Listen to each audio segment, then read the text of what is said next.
everyone. Good morning. Welcome to Salty Sweet Games, where we shenanigan, sob, and smooch our way through tabletop role-playing games and scream our way through horror video games sometimes. I am one of your hosts, Salty. And I'm Sweet. And these various assorted spices are our friends. Before we go around and talk to everybody, welcome to the 1-year anniversary of Masks of Nyarlathotep, a Pulp Cthulhu campaign! Whee!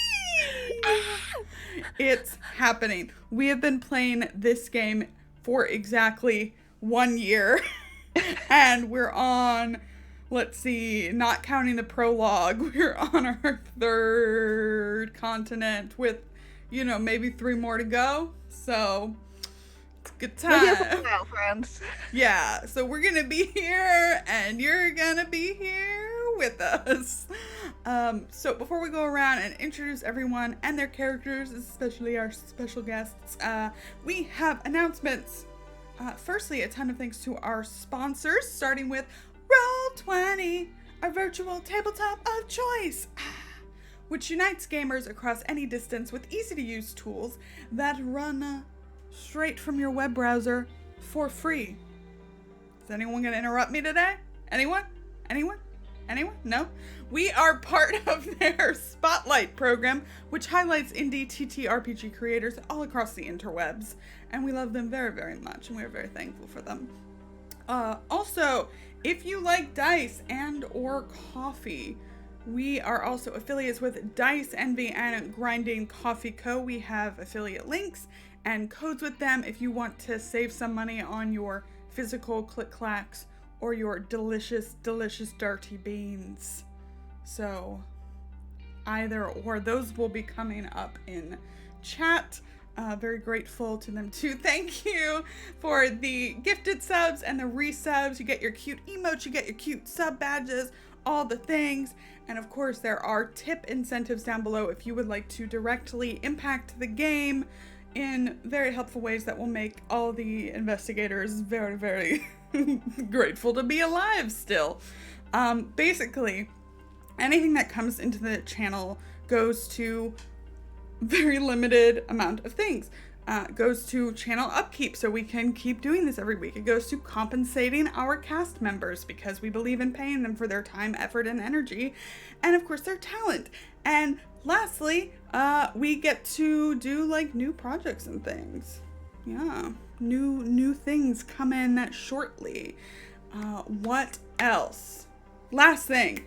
We here at Salty Sweet Games use safety tools, lines, veils, XN and O cards, stars and wishes, and content warnings because while the characters may be put through hell, the players are here to have fun, and they are our priority always. So, without further ado, I'm going to stop talking for a bit. We're going to go around, talk to other people. Let's start with Kienna. Kienna, who are you playing today?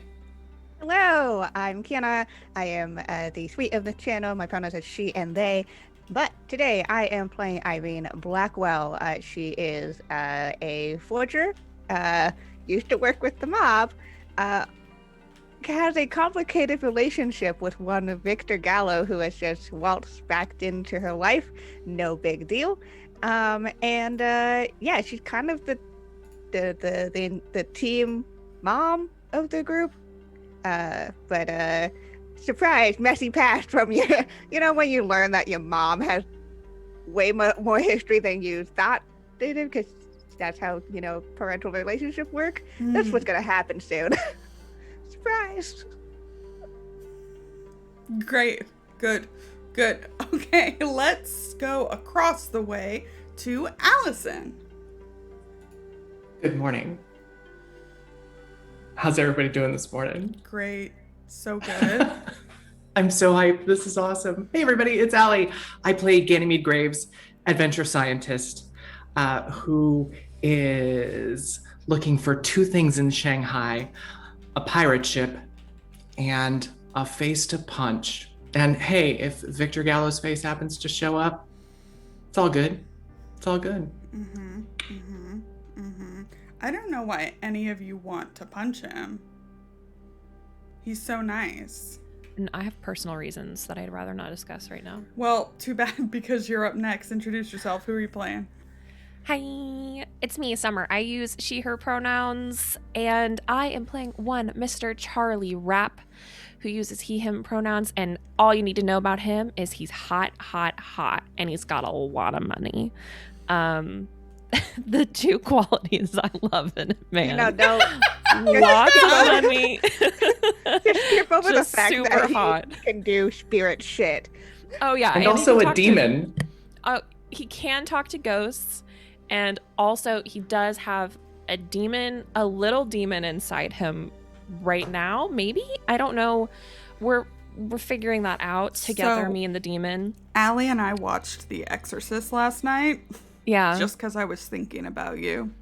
Oh my god, that's so sweet of you. I know. We're gonna skip Yeah. over Hans because we're gonna come back because he's our guest, so he gets the place of honor, and go to the person with not the place of honor, Tommy. Wow. Okay. Jeez. Wow. I don't know. Hey, I guess I haven't dragged you in a while. I'm not I'm not a person of honor. Okay. You are. You're the hello. top place. I'm Tommy, You are. not the person of honor, according to Lauren. He, him. I play Zebulon Augustine Claiborne Montgomery III, I guess. I don't know. Also not a person of honor. Sorry, Tommy. You're so sad. And it sounds like Ganymede has like a scavenger list of things, like she's on a scavenger hunt, like, you know, a face to punch and a ship. Zeb's just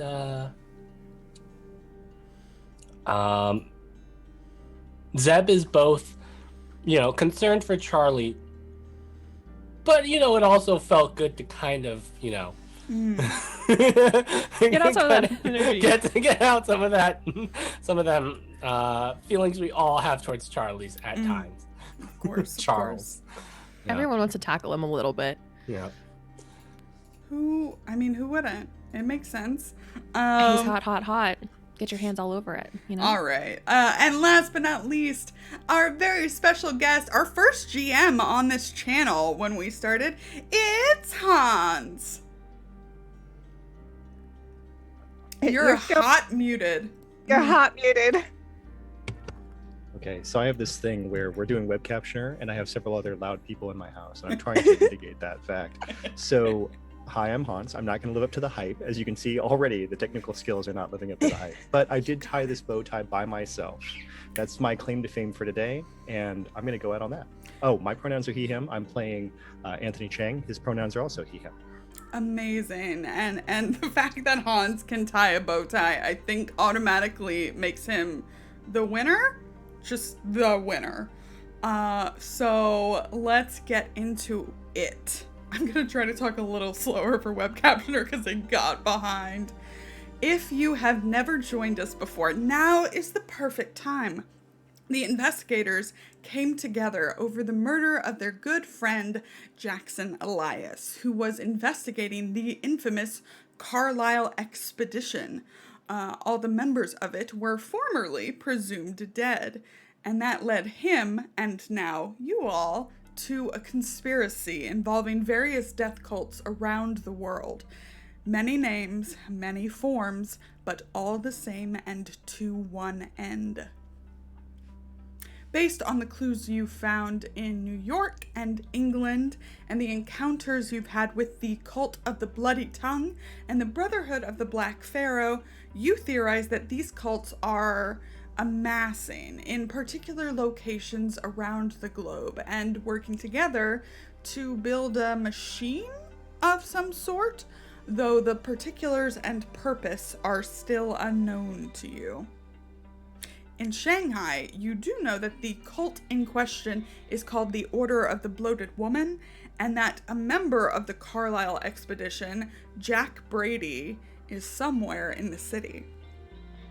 So, more specifically, last time, a demon-possessed Charles tried his best to kill Mr. Lung, the astrologer, while the investigators were trapped in his demon cabinet, which drained them of their magic. And maybe would have done something else if any of them had hit 0. Ganymede and Zeb managed to hold Charlie off long enough for the demon in him to be expelled by the room itself, but it did plenty of damage before it went. Meanwhile, Irene was locked outside of the room and in with her ex-lover and former mafioso guy, Victor Gallo. Before they parted, he assured her that she would need his help while in the city. The group returned to their guest house, and when Charles awoke, the consequences of his encounter were reflected back to him. The sun rises. It is Tuesday, May 12th, 1925, 10 days before the new moon. So, you get a couple of letters, which is always nice, isn't it? We love that. Ganymede, your contact Shi Shiyung, chief engineer at the Jade Lily Foundries, sends you a message saying that he is ready to talk about the blueprints you sent him at your convenience, though he suggests sometime after sunset would be best. Oh, and there is just a beautiful letter that is delivered by courier when you come down. It does not have a name, but the attendant downstairs waves Zebulon over and hands him something because it was left for the handsome blonde American. And it's got a swallow engraved on the front. Yeah, I can't really say I'm surprised. I mean, but they probably think he's talking about how he was described, but he's talking about expecting something from Madame Swallow. But yeah, he'll grab it and he'll take it back up to the room to read it. Mm-hmm. It appears to be an invitation to a party, to a small party. Formal attire required for tomorrow evening. Does it say how many people, or is it just open invitation? It doesn't have a certain amount listed. Well, y'all, it seems like we've been invited to a party. And he'll sort of flash the swallow symbol on it. Everyone.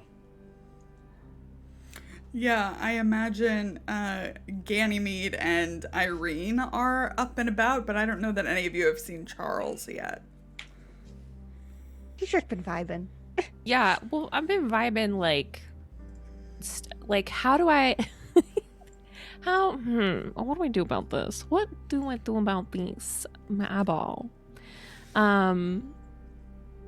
Because sunglasses aren't super common, are they? In 1920s, they're okay. I would have sunglasses. Yeah. I could wear sunglasses. That wouldn't be too. I could just wear some special ones. I'll just wear sunglasses inside, like a cool guy would. Yeah, they're the kind of like more round, smaller ones. Yeah. I think he puts them on and thinks they look stupid, so he takes them off again. Mm-hmm.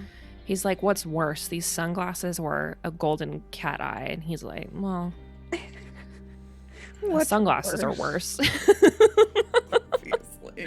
So I'll eventually come downstairs and just be like, just don't say anything about it. Maybe no one else will either. Mm-hmm. Sure. Well, he looks great. Other than that, he usually does. So.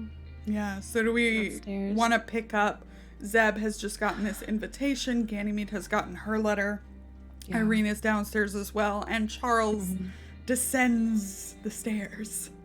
Elegant glides down the stairs, and he. I I think he's not like looking at anyone. Like he's not really making eye contact with anybody as he comes down. Which I mean, I think he's like a serial like firm direct eye contact person to the point where most of the time it makes people uncomfortable.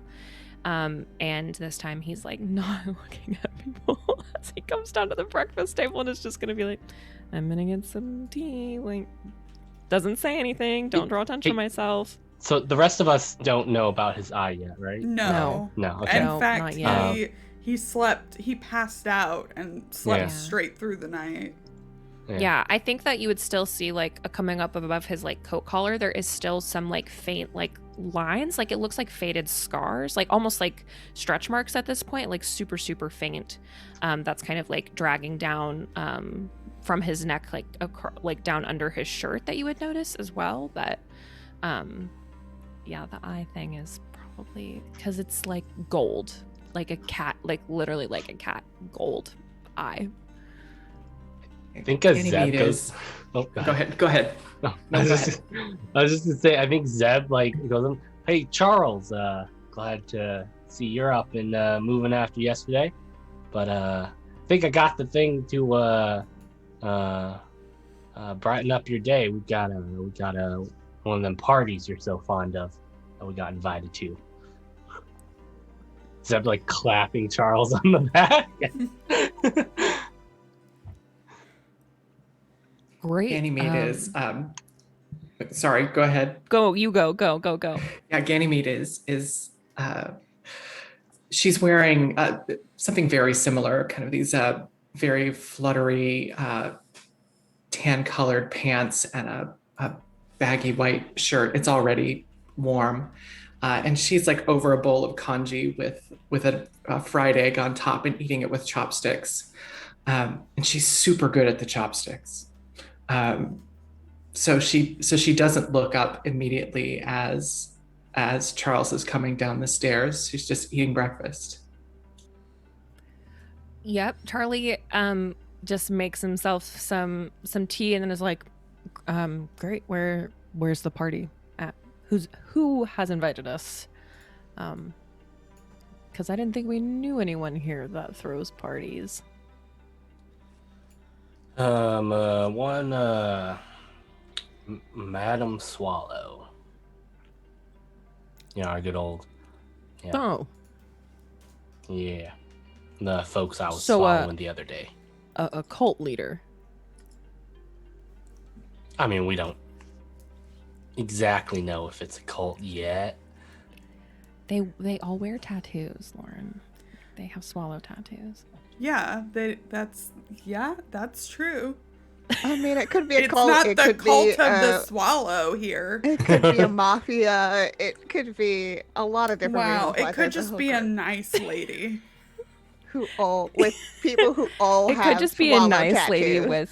with men who will die for her. I mean, tattoos. isn't that the dream?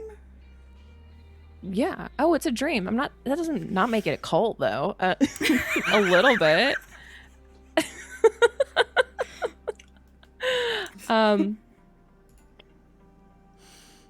Great. So great. We'll get to go to that. That'll be Yeah. fun. Zeb just kind of looks at Charles. Not looking at you. Charlie, you all right? You're seeming a bit. I know. We've really kind of,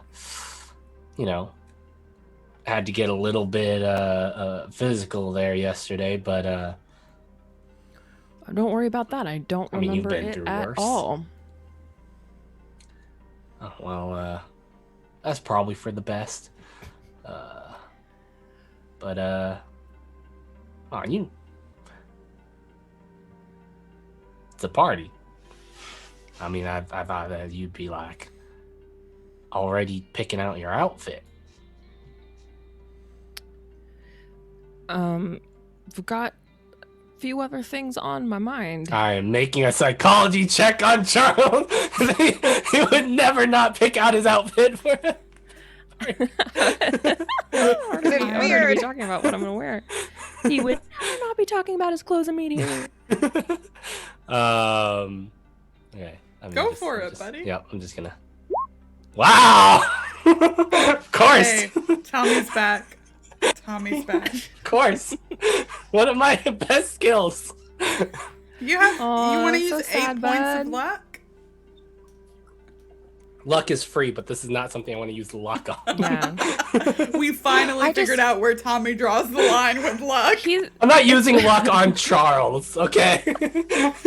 Yeah, I think like he just is like, I mean, he's off, right? Like I don't think that's not like hard to see. Yeah. He's definitely not acting in character for himself, but I mean, like he Zeb's- was possessed by a demon yesterday, so Yeah, Zeb's probably gonna just chalk it up to you just being a little woozy after the day before, as opposed to anything actually more serious.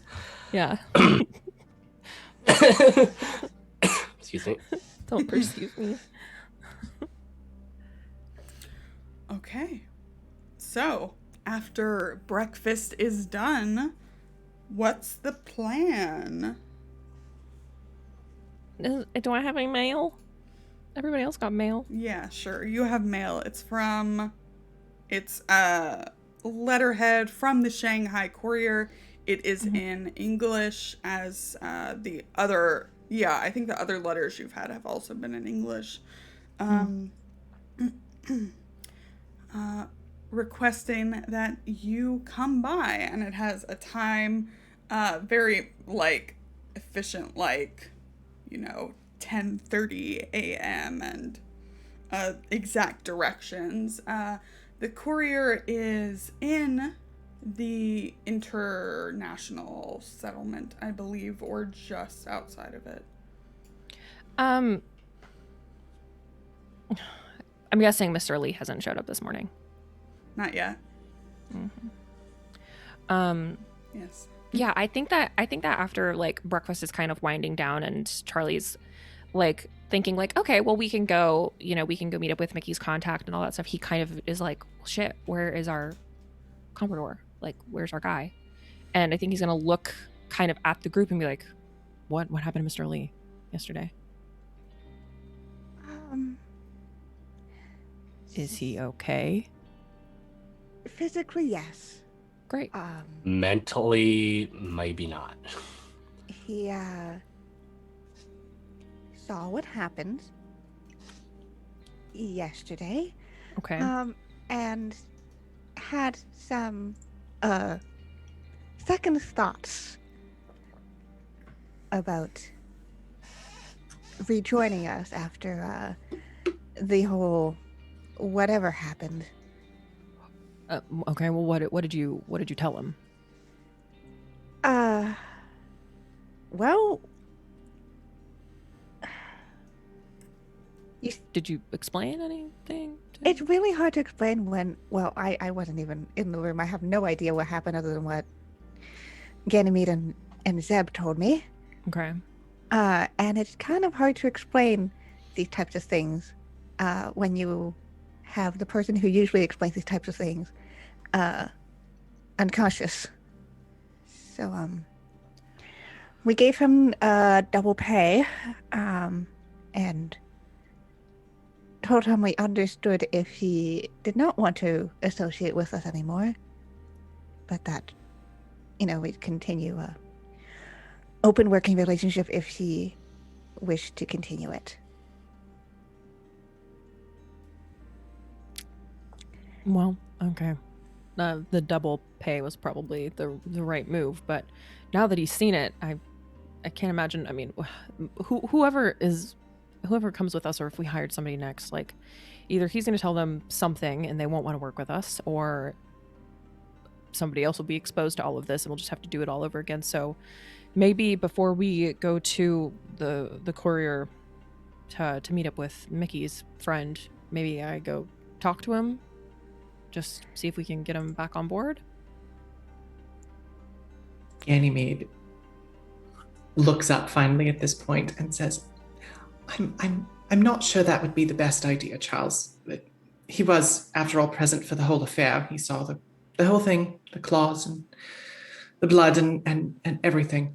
Oh, which reminds me, and she reaches into her bag and pulls out your wallet and hands it across the table to you. He takes it. He's not even phased. That makes sense.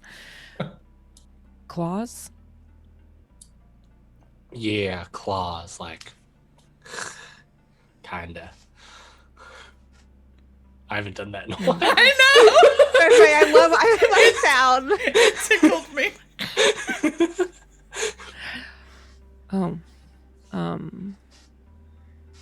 Well, he can see that I'm fine now, maybe, and feel comforted by that. Ganymede's just looking across. You don't have the sunglasses on, right? No, She's I don't. just looking at you across the table like, He hasn't said anything about anything. But I could. I mean, it's worth a shot. I could go at least talk to him, and we could meet up at the courier. And if he refuses to come work with us again, then maybe I can find somebody else. Because we're not going to be able to get around on our own. well, we do have very precise directions to the courier, so we should be able to find our way there with no trouble. Yeah. I wonder if, Mr. Chang being a journalist, he might be, we might not need a translator for him. That's true. Yeah. Why don't the we letters in give- English? Yeah. Why don't we give our friend a day off and just a little time to recuperate and come to terms with what he maybe or did not see yesterday. Just maybe not today for him. I suppose I could wait to see him until tomorrow, but I feel bad leaving things uncertain. And I think Charlie, if to give him some space, I think Charlie will just write a quick letter, like from himself, basically, that is just like, hey, would love to talk about everything that happened, because I heard that my friends tried to explain it to you and did maybe a bad job. And maybe we could come to an agreement, and then I'm just gonna sign it. I wish there was a signature that the church uses. I can't think of one. Go in peace, Charlie. Uh-huh. Yeah, Peace be with you. Peace be with you. Thank you. Yeah. I love Jesus. Love Charlie. That I love is probably Jesus. good. Love Charlie. A quick question, does Charles poke his head out and ask Zeb, what should I sign for a God? Zeb, how should you if you really love God, how do you sign letters? All right. So that gets sent off. Perfect. So let's head off to the courier. Yes.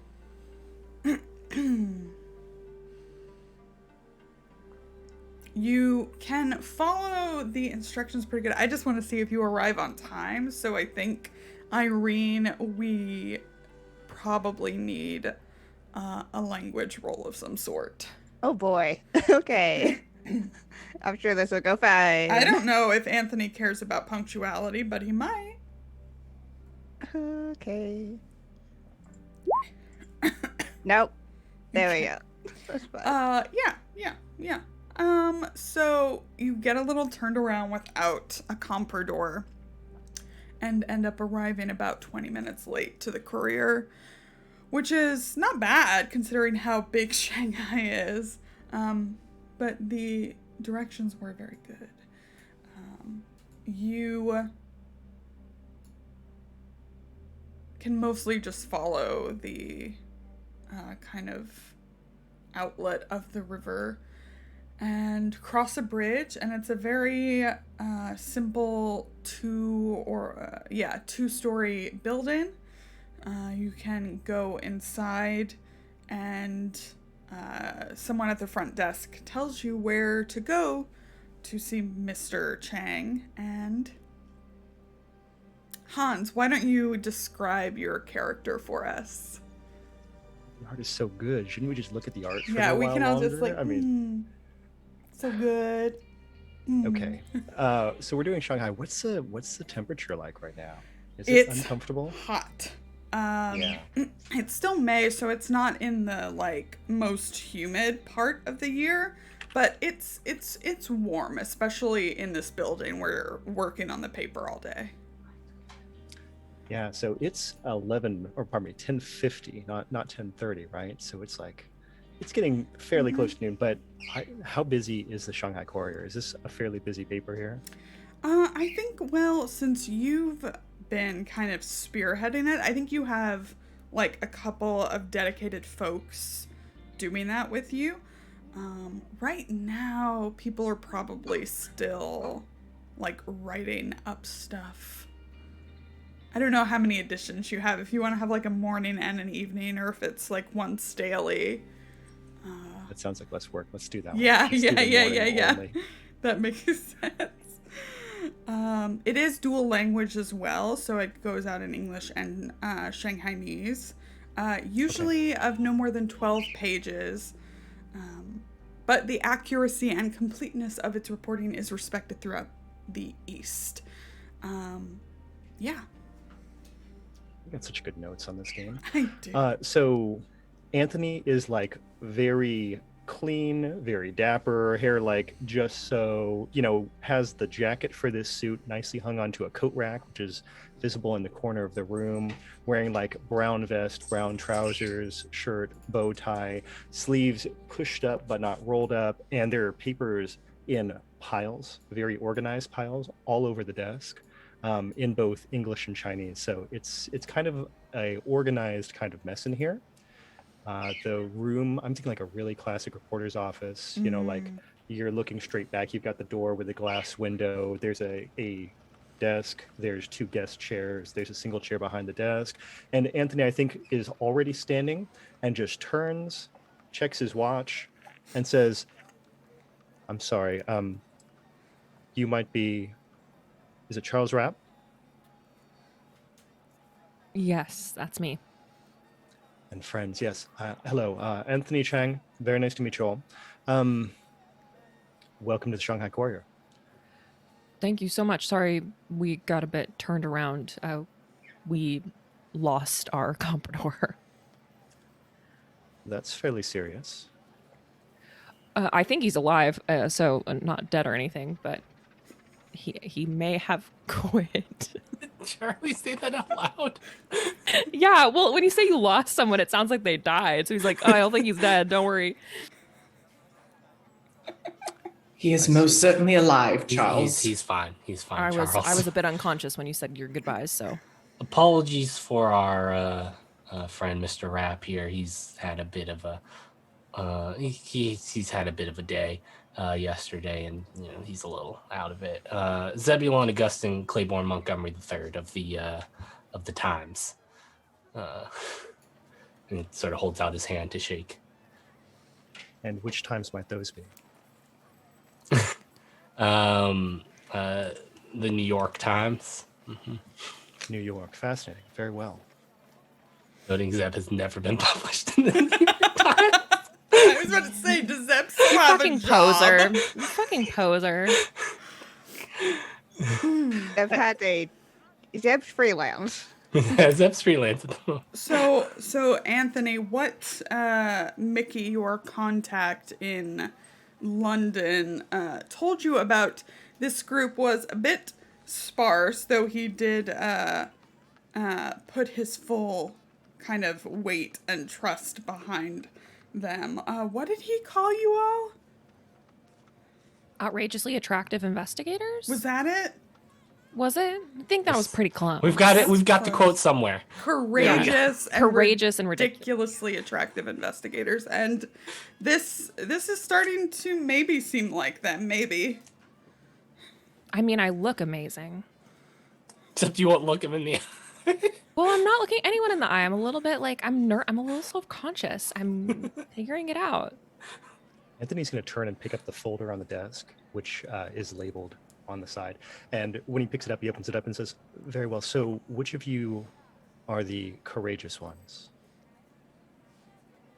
That would be Zeb and Ganymede here. I'm me and Irene are a fair amount of courageous, I would guess, but these two are. Ridiculously kind of- attractive? That's. Yes. I think. Well, he's just gonna look at the group. I think we all fall under that.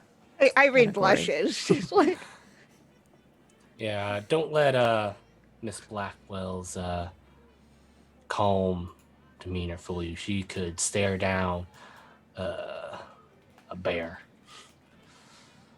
and not blink.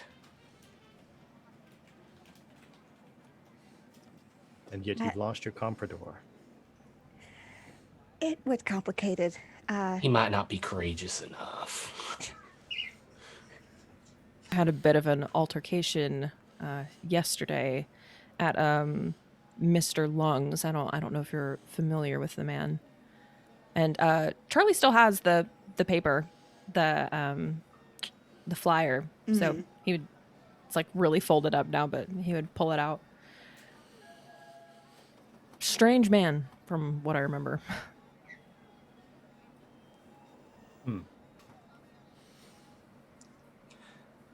You all do share quite a bit of information with a newspaper reporter when you come into his office. That's helpful, very helpful for me. How can I be of service to all of you? Do you mind if I close the door? There's basically no point at this rate. Oh, well, we haven't actually gotten into it yet. Surprisingly. Very well. If you'd like to perhaps bring some chairs from outside. Charlie will go grab some chairs and close the door. I'm gonna look around. Is there anybody else, like, is this like is it hopping in here, Lauren? Oh, it's Is it busy? decently busy.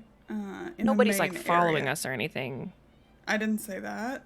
Can I like do a look? Yeah. Can I look? Yeah, Use my eyeballs? Can I do a look? like that. I would love to do a look. Can I do a look? One whole look. Just the I'm one. guessing spot hidden. Yes, yes. Sorry, I thought you knew. Oh, the success. Okay. Didn't mean to roll it twice, but Gotcha, just a regular gotcha. success.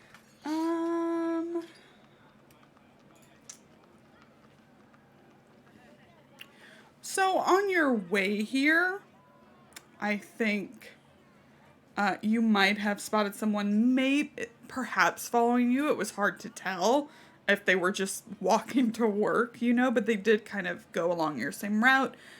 Stocky, kind of muscular guy with a thick shock of jet black hair under like a worker's cap. But he is not here. And if you look out the window in Mr. Chang's office, he's not below. But just someone you might have noticed on your way.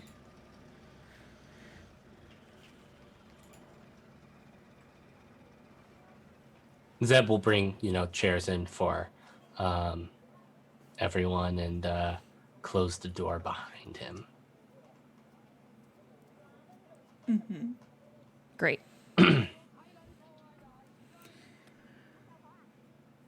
So where do we start? Yeah. That's, You all start at once. It's like so. We are investigating the death of a dear friend of ours. You may have heard of him. One Jackson Elias, author of several books in regards to cults and finding the truth about death cults and all that stuff, all that jazz. And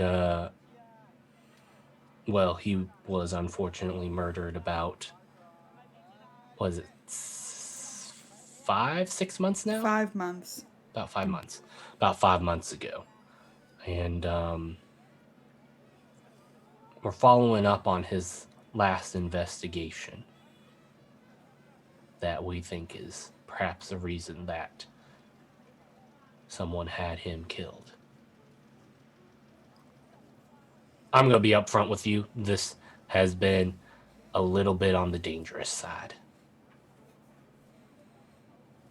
I think Charlie like suppresses a laugh. And well, our investigations have brought us here for a few reasons. But we were hoping that perhaps you might have some information or know, I mean, well, I'm sure you know what's going on in the city. It's in the job description after all. And that maybe you might be able to point us in the right direction. You came highly recommended from by Mr. Mahoney.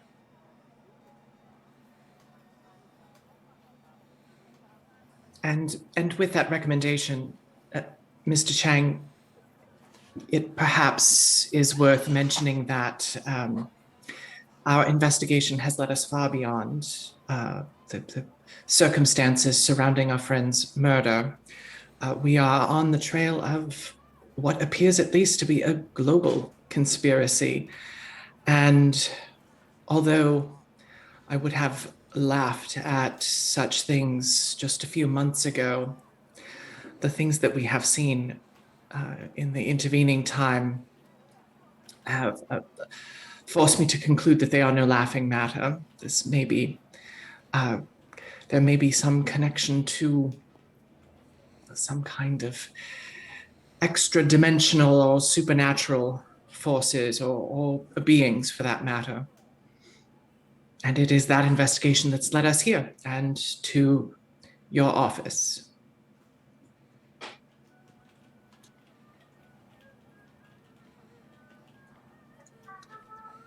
Well, it certainly sounds like you all do need some help. And in what direction can I provide that to you? Have there been a series of strange murders recently? That's very direct. Picking up a different folder and taking a look, I would have to say yes. It seems like we've had several people slain with their arms removed from their torsos. Yeah, that sounds about right. Any strange markings or symbols, anything like that? Well, I might have to dig a little bit deeper to find anything of that nature. Has this been going on for a long period of time? Is this a new development? It seems like it's been going on for at least a few months. Yeah, I think it probably, you, Anthony, would know this, whether other people have made the connection or not. I think it even goes back like 2 years. It may be a connection as long as, say, 2 years, intermittently. And are there any suspects? And I mean broadly by local law enforcement, but do you yourself have any suspects? That's a good question. The problem with reporting in Shanghai is this is a large city with a number of powerful groups at play. It would be easier to just pick a certain person on a certain day and say they're likely to have been the suspect. I'm not really certain, but if it's something you're looking into, I'd be interested in helping you with that. It is. We think that the places that we've previously visited, there have been strange murders that have all been connected to this global organization, we believe. if we can find them here, we managed to locate them in London, and thankfully prevent a few deaths, and hopefully set them back quite a bit. If we can do something similar here, I think that's why we've come. Well, you asked if I have any leads. Do you have any leads yourself? Any suspects? We're looking for a man named Jack Brady. It seems that many people in the city are looking for him. We have a bit of a lead, but from there, does the Bloated Woman sound familiar to you?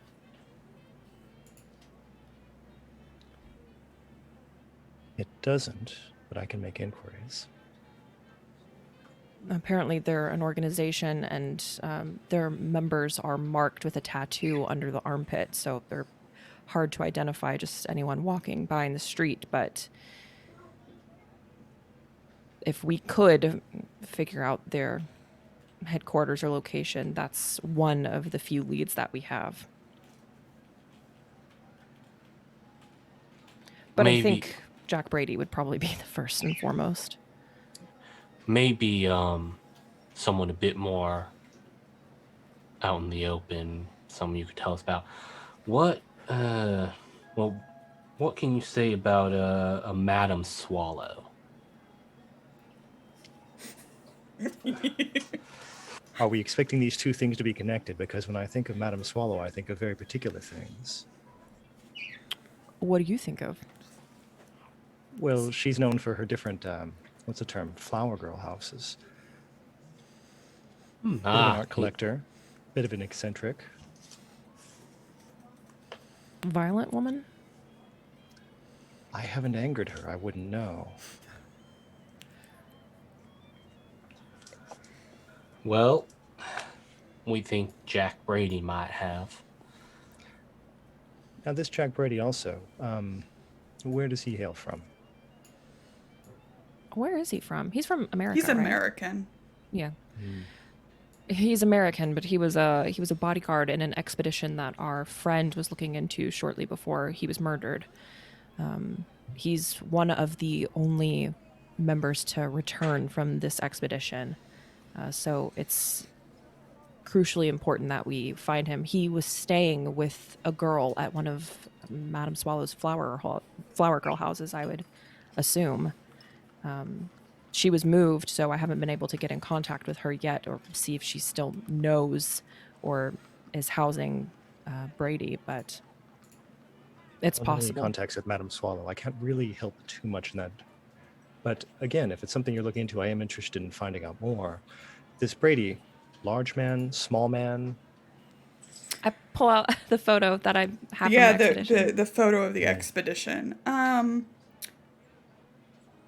Jack Brady is he's a handsome man. He's tall, he's muscular, a little like dark hair but with like silver streaks. Not you would be able to see the change in tone because it's in black and white, but looks kind of not in the same social tier as the rest of the people in the photo, pretty notably.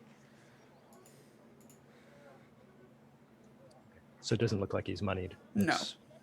Okay. Well, there's enough Americans out there of fairly common stock. We could take a look around, see who we can find. To be clear, we suspect that Mr. Brady may be seeking to intervene in some way, as we are with the work of these organizations. We intercepted some communication between various leaders of the groups, one of which went by sort of a pseudonym, a code name, the Pale Viper. Does that ring any bells, Mr. Chang? It doesn't, but I'm taking any number of notes right now. Now, this No, I'll refrain for now. Please. We have nothing to hide. I don't know if that's true, but in general, with dealing with this Jack Brady, is he a compatriot of yours? Is he operating in parallel with you, or is he trying to look for this group for his own purposes? We've never met the man, and we have similar questions for him. What we know about him is what we've told you.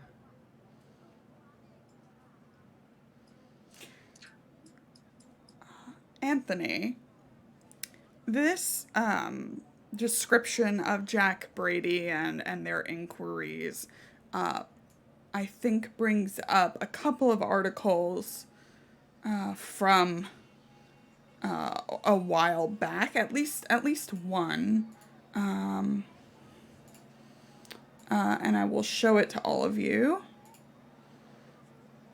One you wrote, Fire on Chinling Road. Because when you were doing your interviews, a European man was seen leaving the vicinity of this event. If someone would like to read it aloud, you may. Because I talk a lot, so.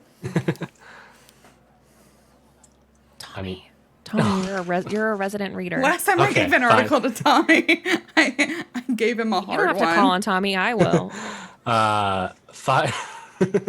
Fire on Chinling Road. 3 monks have been found dead in a pavilion fire at the Garden of the Purple Clouds of Autumn. They are thought to have died due to an overturned brazier. The names of the deceased have not yet been released, but a reliable source indicates that all 3 were respected scholars of Tang dynasty, 5 dynasties and Sung literature. Their deaths are a profound loss to all who value China's great heritage. Eyewitnesses remarked that the evening fire leapt in an uncanny fashion from one blazing structure to chase the fleeing monks into the second pavilion. A floating cloud of fire followed them, according to Mr. Lu Chen Dai of Brilliant Poppy Lane. A European was seen leaving the vicinity of the conflagration. Police respectfully asked for this individual to come forward and give his assistance in their investigation. Yeah, so this is just from what the things they're interested in, Anthony. This article comes up, and of course you can easily find it within your piles.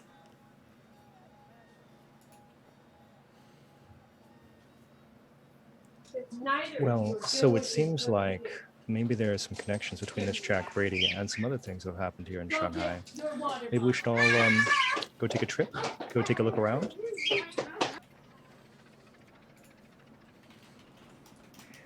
Before we do, Mr. Chang, we should let you know that, or perhaps Mr. Mahoney has already let you know that doing so may put you at some risk, physically and otherwise.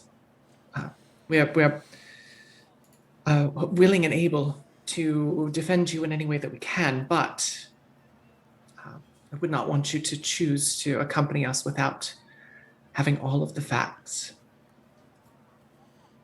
Anthony stands up and picks up his jacket to begin putting it on and says, well, it sounds as though my life is in your hands. Shall we? Yay. Okay, so where do we want to go first?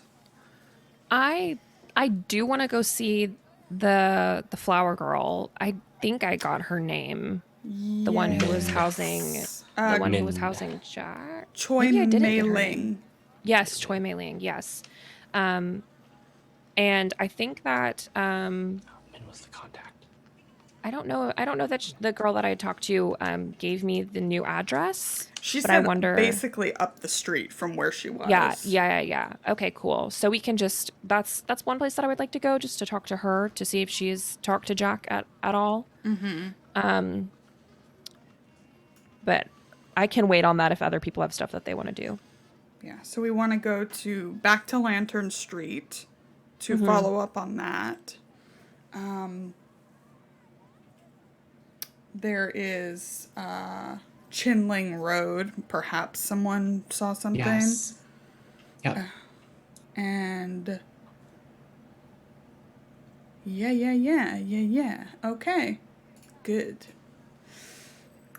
So, yeah, if you don't have any preferences, we can go in whichever order.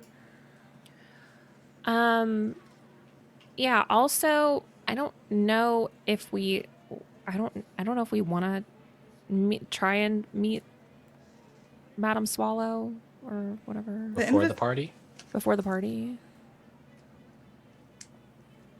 No, let's go in blind on that one. Okay. Okay. If everybody's cool with it, then we can go see Choi Mei-ling first. Yeah. Okay. Yeah. Okay.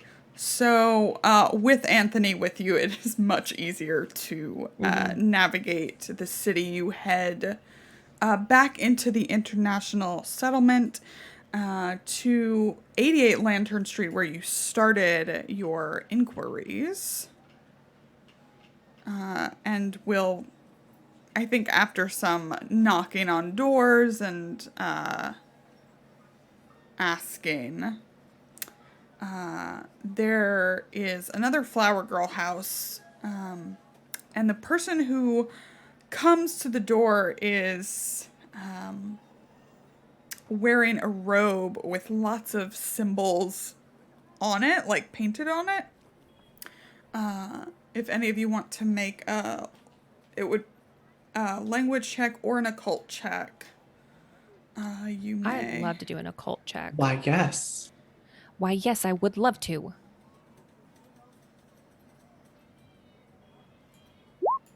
A hard success. Okay, cool. So, Charles, even with your limited knowledge of, like, specifically occultism here, those symbols are meaningless. They don't mean anything. Okay, so the symbols are just like for looks, pretty much? Yeah. Yeah, okay, cool. But he comes to the door, and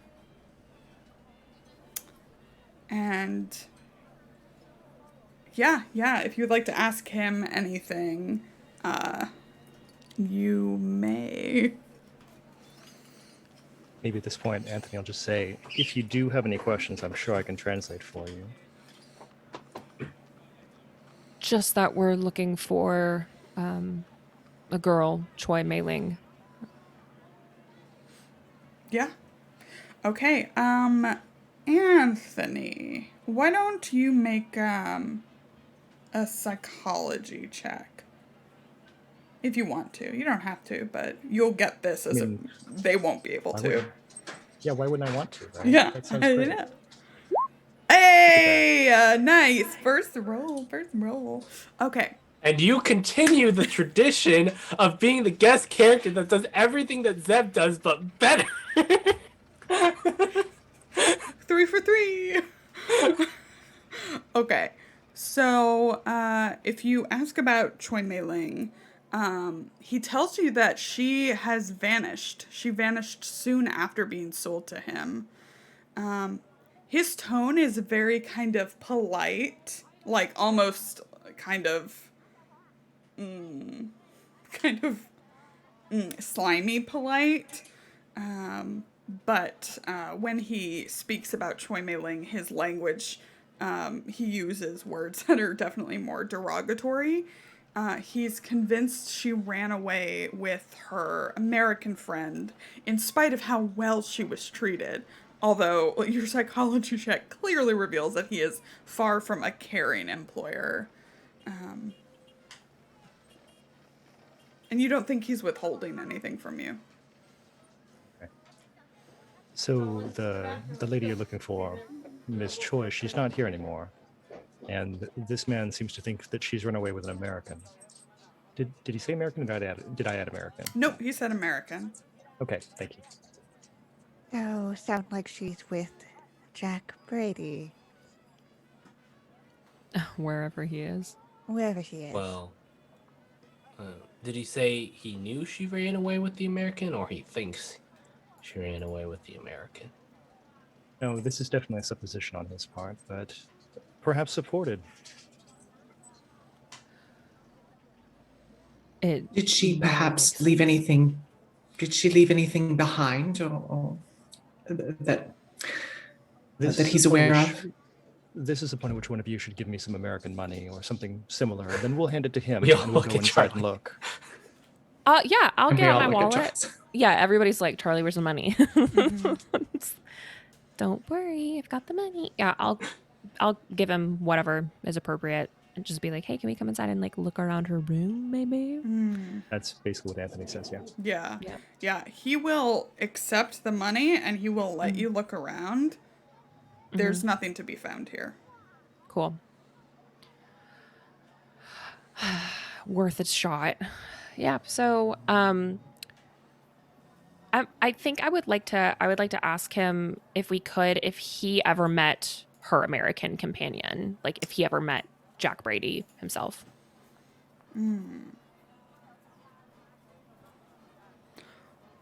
I think because of the money that he kind of describes the man, and it's not, I mean, it seems similar to, okay, yeah. It seems similar to the man pictured in the photograph.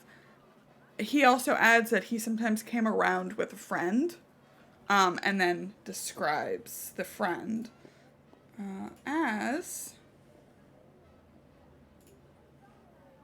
stocky, also muscular, but smaller than Jack, with jet black hair, usually wearing a worker's cap.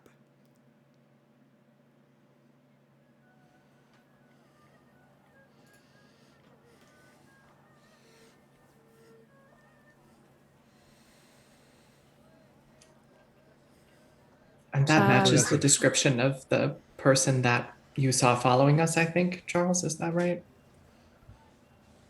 Yeah.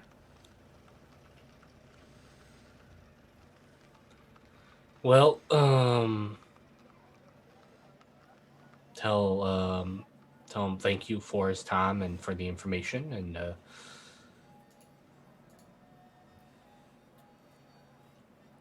Zeb's just like, he's not quite sure, because Zeb's now real dubious about this whole flower girl business. Sure, It's like- Sure. And good health on him and his employees, I suppose. All right. Okay, so if you want to head then to Chinling Road, does that sound good? And we're keeping our eyes open for this character who's been following us. It would be maybe a way to find our way to Jack Brady is to turn the tables and start following him. Okay, so we have y'all keeping an eye out. How about someone who can make a spot hidden? If he reappears, then I will let you know if you roll high enough. Okay. Today's a bad rolling day, friends. I got an extreme success, though. Yay! Okay. Good. We are glad for it.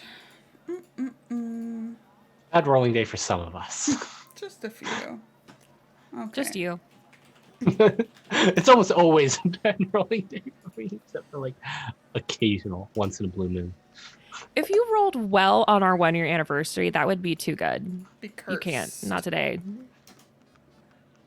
Me trying to roll, but it does not want to.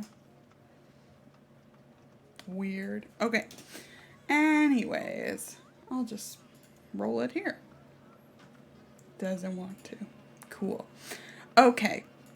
So, you head down to find this garden mentioned in the article.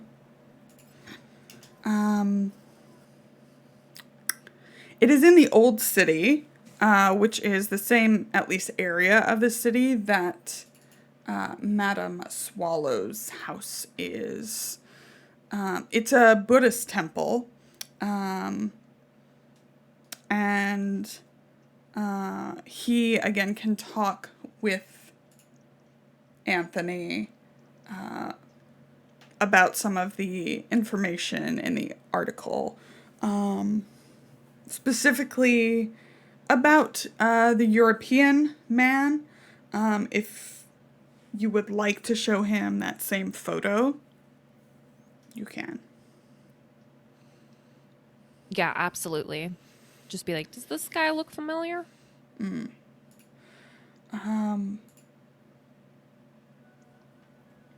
Yes. He basically relays to you, Anthony, that that man was the one in the garden that evening who talked with some of the monks here for some time. The man who was originally interviewed talking about the fire leaping and moving is here as well. I definitely want to talk to that guy. Sure. If he saw fire leaping around. Basically just to ask in further detail what exactly he remembers from that night, like, or because he didn't see it direct, right? Like he wasn't actually right there, right? When it was happening? He said a floating cloud I followed the monks. Right. I kind of want to like go back in time like a little bit, like but when it was started, like what was there anything that happened and it began basically? Like was there any sound? Was there like any smell, any weird anything that happened in the moments leading up to the fire? Okay. What Mr. Luchendai will tell you is that, no, it was an overturned brazier. What I saw must have been a trick of the light. Can I psychology check that? Sure. Okay. Sort of in the meantime, Zeb's kind of looking around the area, like looking at things, investigating. Yeah. Ugh, I'll use an advantage. Okay. Yeah, same with Zeb. Nope.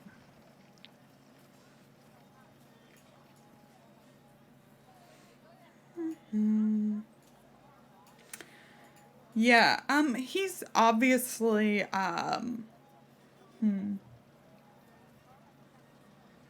obviously his story has changed, which Anthony will also note, but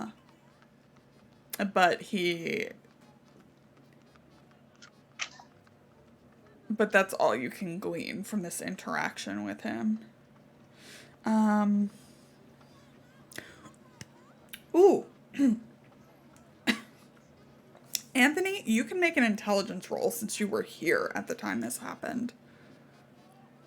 Like, here in the city. Oh, awesome.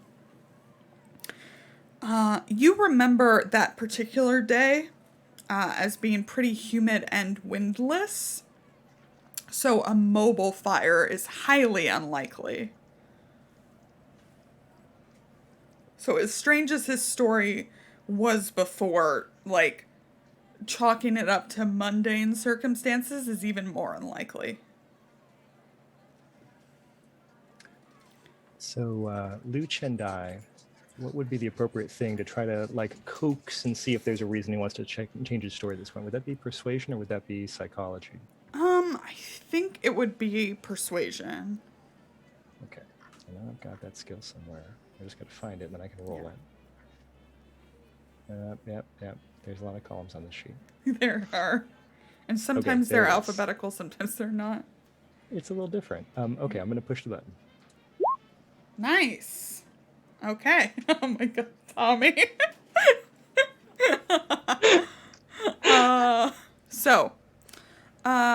After some back and forth, which maybe Irene picks up parts of, but the rest of you don't, how would you like to persuade him, Anthony? So I think it's going to be very simple, and I'm just going to say, Mr. Liu, I remember the night in question as being very dry. There was no reason that flames or anything else should have moved from building to building.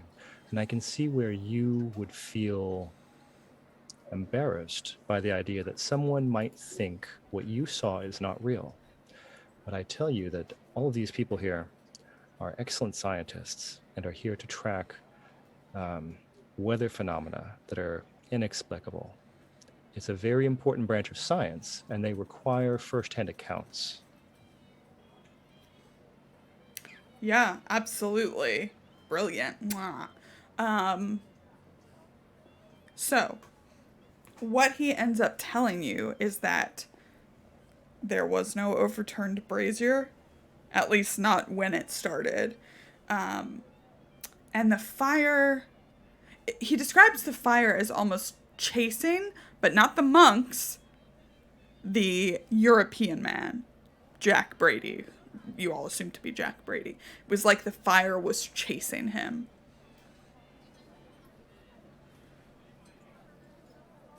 So Anthony relays that to the investigators. Mm-hmm. But nothing about the fire's origin or... If you have points in Cthulhu Mythos, you may make a check. Yes. Now having more information, like a first-hand account, basically. Roll 20 be with me. Okay. No. I mean, it's supposed to be like that. If you knew that Yeah. much, you would... Yeah. Your brain would just explode. Yeah, it maybe sounds a little familiar, but you can't place a name or like cite a particular passage that you've read. Though, again, Anthony, as these like pieces are coming together, I think you recall one more article, and the mention of an American wasn't in this article, but I think you maybe recall one of your reporters mentioning it, and it's just not being put into the article in like the published one. So I will share that with you now. And Tommy, do you want to read it? Sure. I know you do. Siemens Club damaged. A portion of the Siemens Club was destroyed late last night. Inspectors report considerable damage to the riverside of the institution in excess of £8,000 sterling, according to underwriters. No injury or loss of life is reported. According to unconfirmed, though informed, speculation, seepage undermined a portion of the embankment area upon which the club stands, causing the collapse. Revelers from nearby taverns, who were congregating along the riverbank at the time of the incident, swear that strange creatures emerged from the water shortly before the building came down. The revelers' stories were, while far-fetched, were a momentary relief to the risky business of sorting through the rubble. Maybe that mention of strange creatures to Anthony with the like mention of fire chasing someone makes that connection for you. Now, I feel like you are the sort of people that I can mention this to without fear of being treated poorly for it, but there was mention some time ago of an incident at the Siemens Club along the river, and there were reports from the locals that there might have been strange creatures during the destruction that happened. Now, I don't know that it's directly connected to anything we're speaking of, but on the other hand, it does seem to fit the sort of thing you're looking for. Certainly does. Strange creatures seem to be a trademark of these types of situations. Yeah, I'm going to be honest. You could tell us really just about anything, and we would not find it overly strange. Unbelievably strange. Let's put it that way. This this building that was destroyed, is it owned by anyone in particular, or is there anybody there that you think would be a particular target of attack? I understand that, probably it's not being thought of that way, but Or never got a skill for that. basically just like, is it arbitrary that it was the Siemens Club that was destroyed? Make an intelligence check, Anthony. Okay, I do like doing that. Ooh, wow. Yeah, so you can't think of anybody who like particularly owns it. I think what you do know, just like base facts, are that people stay there. So it's not just a club, it's also like not really a hotel, but people stay there for long periods of time. And I think you know that it hasn't been repaired yet, so if you wanted to go look, you could. Okay. When we talk about the Siemens Club, we're talking about then like a hostile organization, that kind of thing. Yeah. Okay. So it's going to be just one of those institutions that's been around as long as there have been sailors on the river. Is that basically where we're at? Yeah. Great. Well, it doesn't seem really particularly notable. Not in the ownership of anyone that I'm aware of, but we could investigate, and I believe the damage is still remaining. Might be worth taking a look at while we're out and about. Yeah. Do Ganymede or Zeb find anything interesting in the area? Around the garden. I don't think there's anything in particular. This happened a while back, and so any particular trace has since gone. Okay, so headed to the Siemens Club, you are headed back into the international settlement. Like right up against the river. When you get there, you can see this like collapsed area of the building. And of course, Would I have known of or heard of this Siemens Club from my previous visit to Shanghai? I think you probably stayed there. Because I was explaining to everybody else that like people stay here. Right. Yeah. So the article suggested seepage undermining the structure, and that's why it collapsed. And it's right on the water. Mm-hmm. Okay.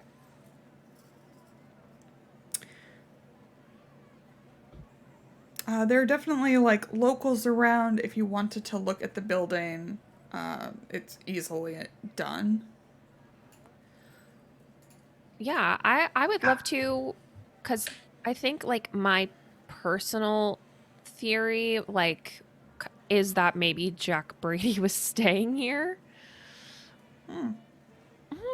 Because that if he was attacked by fire at the monk's place and then this place was destroyed and people stay here, maybe like he had some like things here. Maybe he's got some things here. So I would like to like do a little Look-see. look a doodle. Do you want want to to talk to people or do you want to look at the building?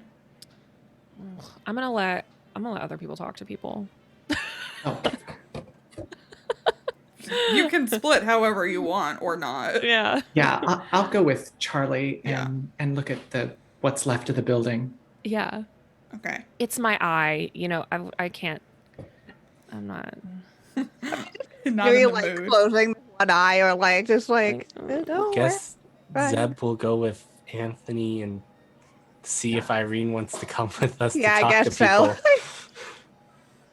Yeah, absolutely. I trust them with Anthony. Like Anthony seems like he's good at communicating with people. It seems like he's got it a whole lot more together than any of us. Than any of us do. So true. Okay. The scientists. So- We're scientists. Don't worry. Right, yeah, the two of you who are looking at the building can make mechanical repair checks.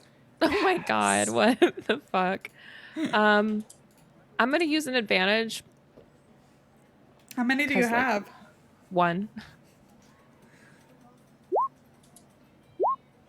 Oh. Oh, Luck is a free resource. 12 luck though. That's a I'm- lot of luck. I'm at Yeah. 55. I don't think I can swing it today. I'm at 73, and it would well, be. what? You Well- do not feel pressured to use luck. I kind of want to now. Yeah, me too. I'm gonna tell you some basic information. Gabe, Okay. would you do it? You do it. I will. I will. Allie, do I'm it. totally no. I'm there for it. It's our year anniversary. Spend the luck. Treat yourself. Treat yourself. So you spending that luck? I'm spending it. Okay. So there's no sign of seepage here. It in fact, like kind of getting in a bit more. I think you can see.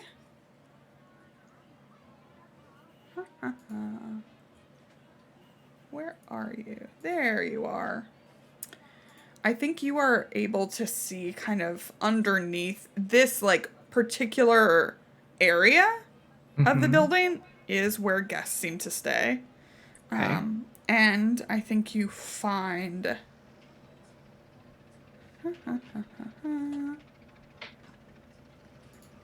it almost looks like it's not quite claw marks on some of the kind of what do you call them? The stuff it holds Pilings? up. The pilings. The pilings. The pilings. Yeah. Okay. So it's not quite claw marks. In fact, make a natural world check now, Ganymede. Okay. You got this, Ganny. Nice. Regular success. Almost looks like kind of the grooves of a crab claw. Mm-hmm. I point this out to Charles. What the Unusual. fuck? And it would be a very large claw, I assume. Yes. Yes. Yes. People said that they saw creatures. So, Yes, I've seen markings like this in the past, and some of the biological work we were doing in the Caribbean. Some kind of crustacean, I think, but Charles, it would have to be massive. to bring down a building, yeah. Is there anything else? Can you see anything? I'm coming up with nothing. Can I see anything in the water at all? Is there anything? Oh my god. Is there anything in the water? Is there a crab down there? No, there's nothing in the water. Are you sure? No crab? No. But for our other three, how about somebody, or, somebody make me some kind of social check. Can be whatever you like, charm, persuasion, fast talk, intimidation. Doesn't matter to me. Don't ask Irene to do this. I want to roll because I haven't rolled in a while, but I also don't want to roll because it's me. Tommy, you can do it. I believe in you. One or absolutely two. do not. One or two. You'll do it. You'll do a great job. All right, I will try, I suppose. Jesus. You did it! Look at You you go. did it! Jesus Tommy, you did it! Jesus. Yay! Okay. Yeah, So- I mean, Zeb's gonna. Mhm. Yeah, I mean, Zeb's gonna ask around, see if there's anyone there that evening, you know, or if anyone can remember anything, yeah. Yeah, perfect. There are a couple of bars around, and an article did mention kind of drunken revelers. So going around there with Anthony translating for you, you eventually talk to someone named Wang Yong. And yeah, you can ask him what you like.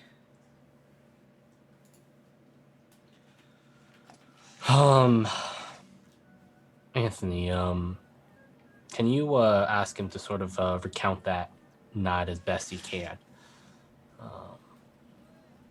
See what he perhaps remembers.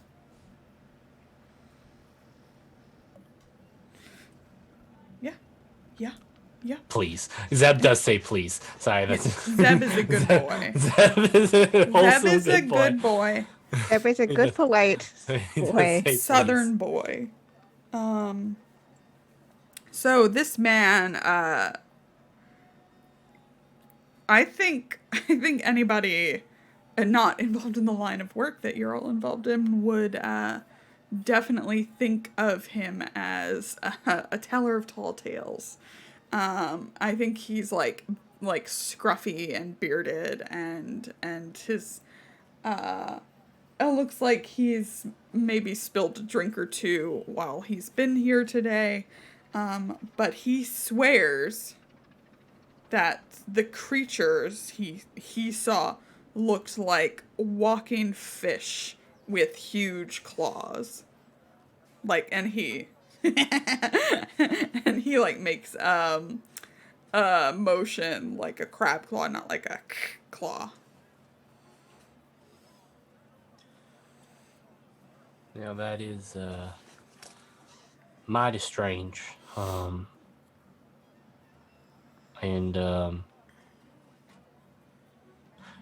Did they seem to have, beyond sort of damaging the building, did these walking fish seem to have any other objective? Were they looking for something? Were they...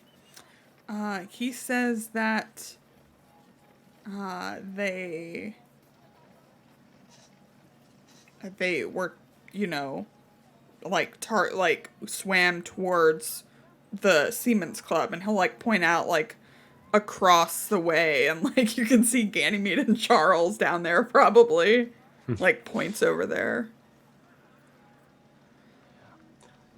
How about any other strangers you might have noticed in the area?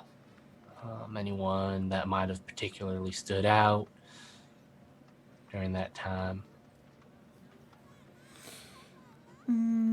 He says, yeah, with that persuade, and he doesn't need a ton of persuasion to tell his story, right? I'd buy him a drink. Yeah, yeah. He says he, as it kind of collapsed, he saw a man, like, climb out of, like, the opposite window. Like, one of the side windows, kind of just down the kind of understructure and along the beach, and ran away.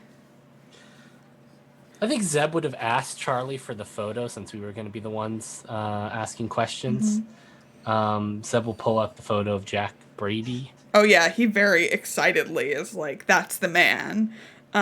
Whether he was close enough to actually see him. Yeah. So I'm taking everything he says with a little grain of salt. Yeah, but he's like very Specifics. excited about that. Interesting. And no one else, anyone chase after him?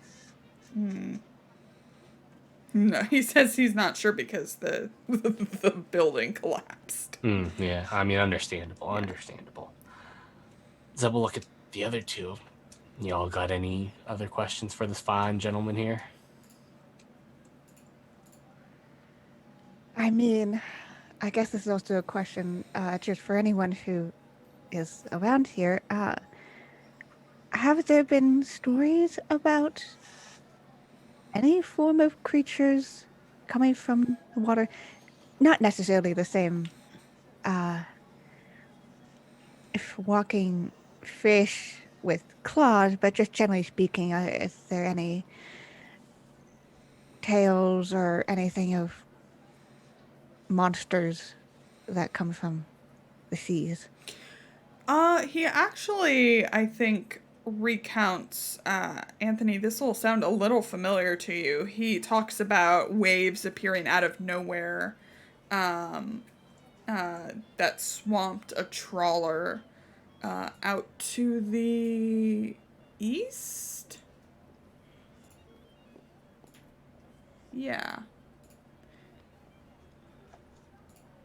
But other than that, that's really about it. It's not the first time we've had reports of unusual weather. There was something of a freak, like a freak wave, that came in and swamped a trawler sometime back. I think it was near the Grey Dragon Shoals to the east.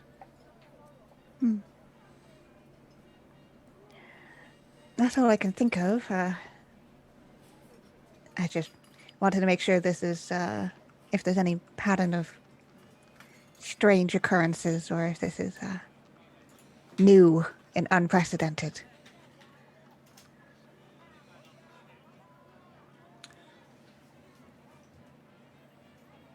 Concern.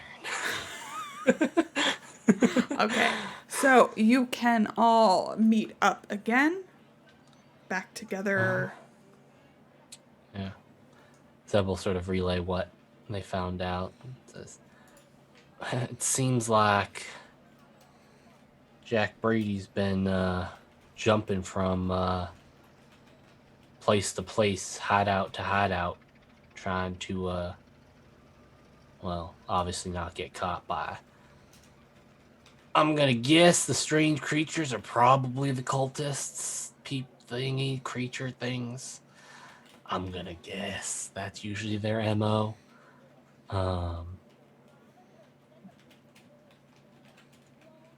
But we just need to find the next logical place that he might be hiding. In a big city. Huge city. Yes. And we'll need to find him soon. Now, if you don't mind me asking, when you spoke earlier of a global conspiracy that was at work here, were you referring to a conspiracy of humans, people?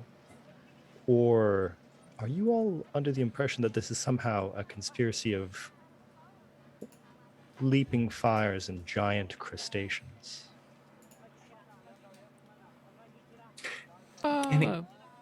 Yeah. Ganymede cannot help but smile a little bit at the question. You're catching on. People too, though. A lot of people. We're keeping an open mind about everything.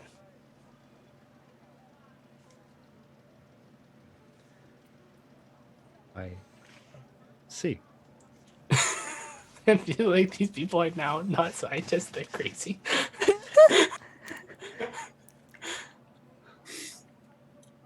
Yes.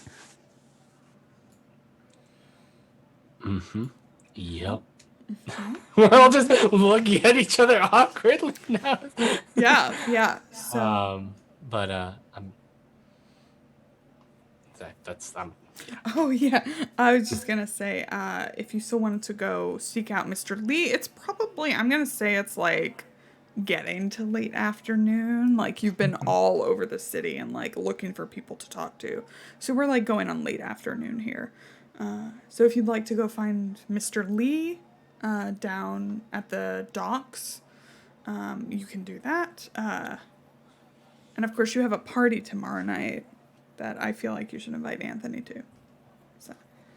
Yes. Zeb probably needs to find clothing. This sounds a little bit more formal than anything else he's dressed up. Yeah, you do need to go shopping for this. Like Zeb's idea of formal is like a nice suit. Like a nice day suit, right? And I do want to pay a visit to my friend Shi Xiong at Jade Lily Foundries sometime after dark. Yeah. I know that it's not much to go on, but I would share the note that we found from Jack. The Min my man note. Yes, I will share that now with Hans. Min isn't much to go on, but hey. Jack to Min. Show to players. There you go. Yeah, it says, Min, my man, have to go underground to finish the work. Get your Fermies ready. We go soon. We'll contact you in the usual manner. Jack. Yeah, so I think probably while we're headed back, maybe we bring Anthony back to our place just to kind of like reconvene or whatever. And just because Charlie has a bunch of papers and stuff that he just can't carry around 24/7. So he's going to be like, hey, we also found this. This was in the original room that of the first Flower Girl house that we went to looking for Jack. It was tucked away, but does this name sound familiar to you?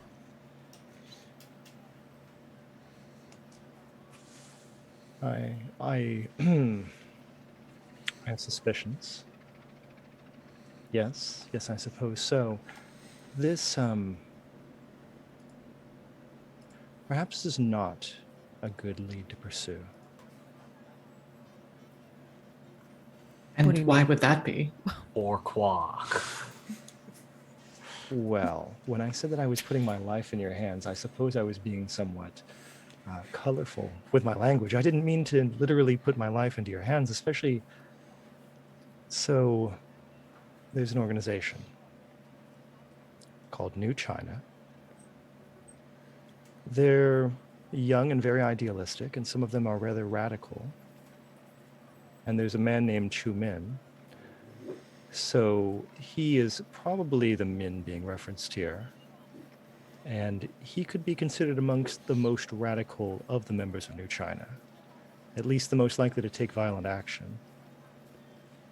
And none of you all seem very well prepared for that. Oh, you haven't seen Ganny's shotgun axe thing, have you? Very well. And still. No, by all means, anything that might assuage my fears. We're not here looking for a fight, but if Jack Brady is involved with this particular Min, then we have to look into it. So, the Fermies. There's a ideology that goes along with New China, certain principles that are important to them, from study, from belief, from practice, from action.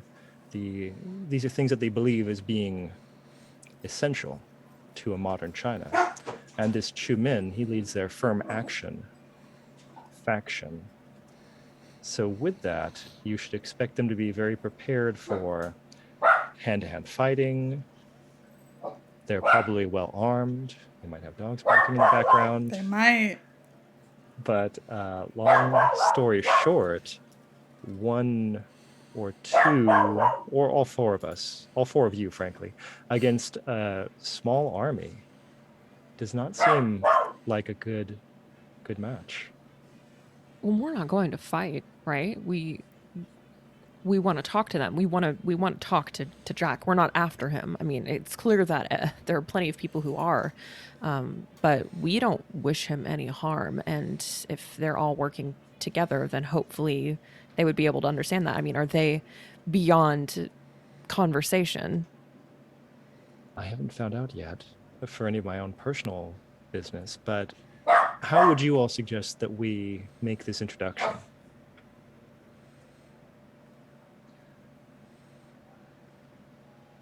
That's a very good question.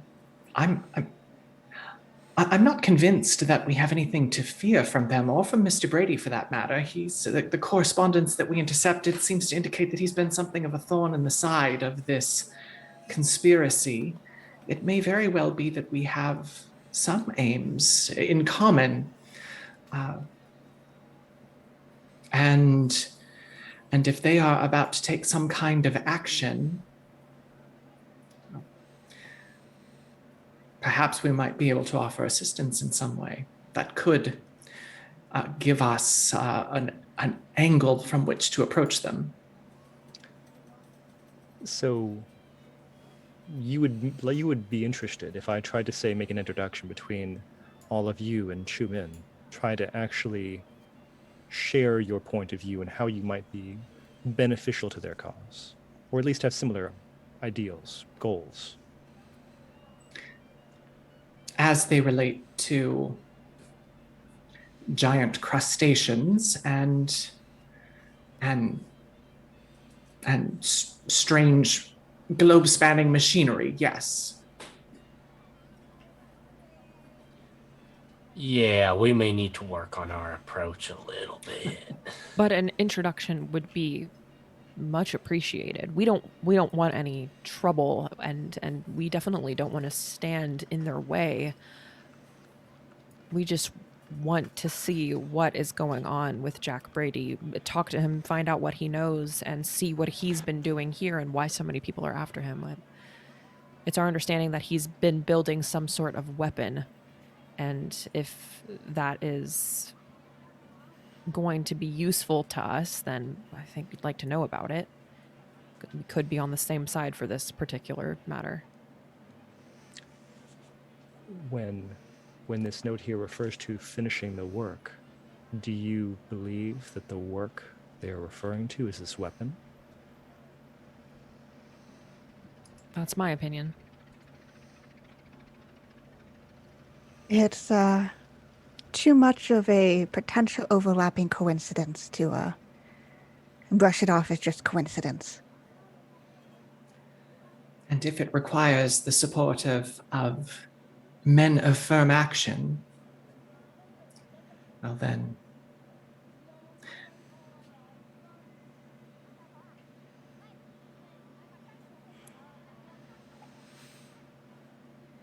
I tell you, I have no particular interest in seeing a weapon deployed in Shanghai. This is bound to be a violent confrontation at some point. There are too many forces converging. Things are already too strained in Shanghai. Let me see if there's something I can do that might bring all of you in contact with Chu Min. Thank you.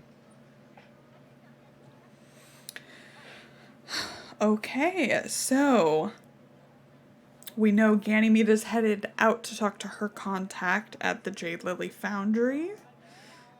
Tomorrow, we'll want to talk to Mr. Lee and see if his, the boy he hired has spotted anything in terms of the ship you're looking for. And of course, we have shopping to do for a very fancy party tomorrow night. So I think that is where we're going to end this episode. So we have found out many, many useful things. Woo! Okay, Thank great. you, a wonderful guest. Yes. Oh, yes. Okay. So let's go around and talk to everybody. Tell us, if you enjoyed yourself, where we can find you on the internet, all that jazz. Let us start with our special guest, Hans. Okay, so if I enjoyed myself, then I tell people where they can find me on the internet. Yeah. Right. Only- Okay. So no, only then. of course I enjoyed myself, right? I enjoyed myself very much. Such a pleasure. Some people I have not gotten to play with before. And then also just in general, being back on Salty Sweet is great. Congratulations on 1 year of doing masks and somehow not everybody dying. That's fantastic. Yeah. And my Twitter's already in chat. So you guys can find me there. There's nothing I'm going to be doing that's more exciting than this. So thanks for having me. Yes, Hans will be back with us next week, and maybe one more, depending what happens at the end of the next episode. We'll see. Let's go over to Tommy. Oh boy. Yeah, I mean, there's just so much going on here. There's so much. There are monsters all over the city. Surrounding Jack Brady. I mean, this feels like a much more mature, darker Scooby-Doo going on right now in this specific section. And I'm excited to find out sort of the cause of all of this. Like, super excited. And super excited to finally have gotten to play with Hans. Yeah. It's just these four foreigners who were like, yup, and Anthony was definitely got this. Yeah, we're just like we're just vibing here. We're just like And Anthony's just got his shit so much more together than all of us. It's true. And the last thing I'd like to say is, you say we're not looking for trouble, Summer, but trouble always finds us. Always. But yes, I'm Tommy, editor to Pingu on the Twitter sphere. Tabletop RPG and video editing stuff across the interwebs. Follow me there for any announcements that might come out. Other than that, go follow these amazing people because they're all doing amazing stuff right now. Aww. Let's head over to Summer. Hello. Yeah, I had so much fun. Hans, I love your character so much that they're scientists. They're doing a scientific thing on a specific weather pattern. I was like, what the fuck? None of us literally ever would have thought of anything like that in a billion years. So good. I had so much fun. I cannot wait for shopping montage. I can't wait. I'm gonna go looking for outfits online. It's gonna be great. But yeah, you can find me on Twitter at Just a Summer Job. That's where I tweet and retweet about everything that I've got going on. Obviously, you can find me here every Saturday. The only other thing I'm gonna promo, guess what it is Missing Annie Lee, which comes out every Friday. It is the podcast that Off the Table and Salty Sweet Games produced together. We're getting into it now. We're gonna have episode 3 coming up for Vanishing this coming Friday. So please be listening to that. It's getting juicy. Please. And go leave us a review if you like it on Apple Podcasts. Thank you. Amazing. Let's head up to Allie. No, Allie. This is Allie, web captioner. Got it right earlier. It was there. Thank you. It even spelled it right. Hey, that was so awesome. Hans, welcome. It's so great to get to play with you again. I'm hoping for lots of opportunities to get to know Anthony a little bit better.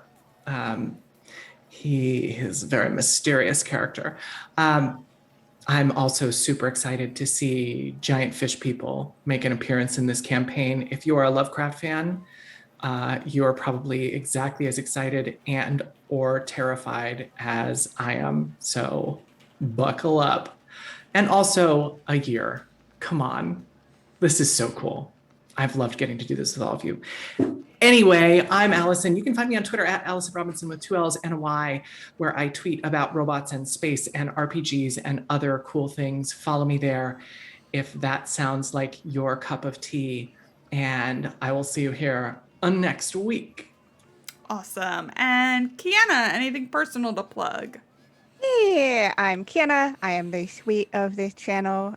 Y'all can find me over here most of the time, though. I am the GM for Against the Stars, our Burn Bright campaign, where basically we just started season 2. It's very exciting. So super glad to be here and super glad to be celebrating 1 whole year of our campaign.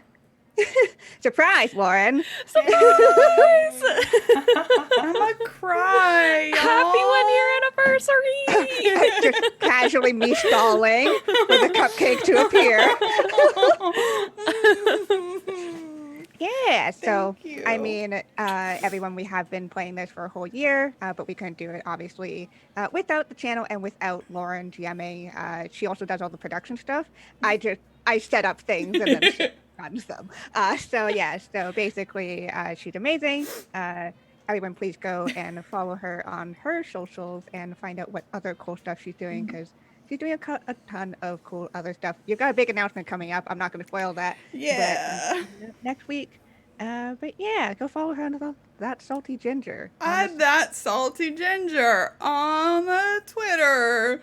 And you can follow me there. I'm one of the GMs along with Summer for Missing Annie Lee, our Fear Itself actual play podcast.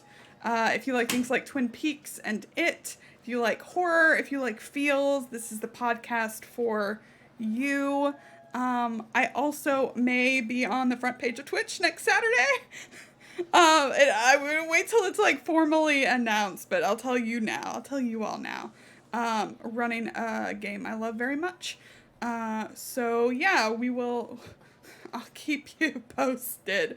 But otherwise I will be back here and of course on Wednesday for our second episode of season 2 of Against the Stars, which is very exciting. But for now we will raid. We will go We've got to raid. do a couple of other things first, Yeah. Lauren. What? For- YouTube, Twitter, Salty Sweet Games. There.